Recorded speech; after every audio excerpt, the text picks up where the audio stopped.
Malilintikan talaga sa akin yung pag-uwi nun. Hi ma, nandito na po ako ma. Halika nga ditong bata ka. Oh ma, ba't galit na galit ka?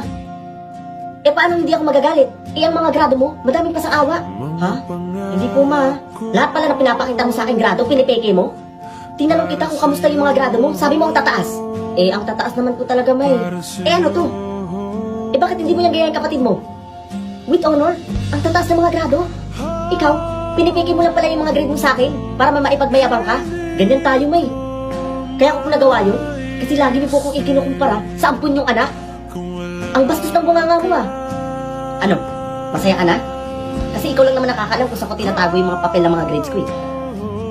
Kasi nga, pakialamero ka. Gusto mo palagi ikaw lang magaling? Oo kuya, ampun ako. Pero hindi kita sinumbong kay mama. Eh sino? Yung advisor mo? Kung hindi pa ako tinawagan ng advisor mo, hindi ko makikita yung totoong grado mo. At oo, ampun lang ako kuya. Pero ginagaling ako sa pag-aaral para makabawi man lang ako sa pag-ampun niyo ni mama. Pero gusto ko sa akin kuya. Kung ikaw kaya yung inampun, may isip mo ba yung naisip ng kapatid mo? Ma, alam kong mali na itinago ko sa'yo yung totoo ma.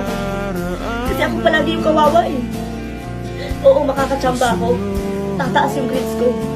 Pero hindi. Hindi ako kagaya ni Adrian ma. With honor, saksakan ng talino. Kahit anong gawin ang talino. Ako ang totoong anak mo, ma. At sana nararamdaman mo ang nararamdaman ko. Kung gaano kasakit ba ikumpara sa ibang tao.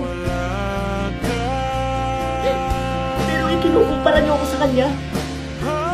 Nasasaktan din ako, ma.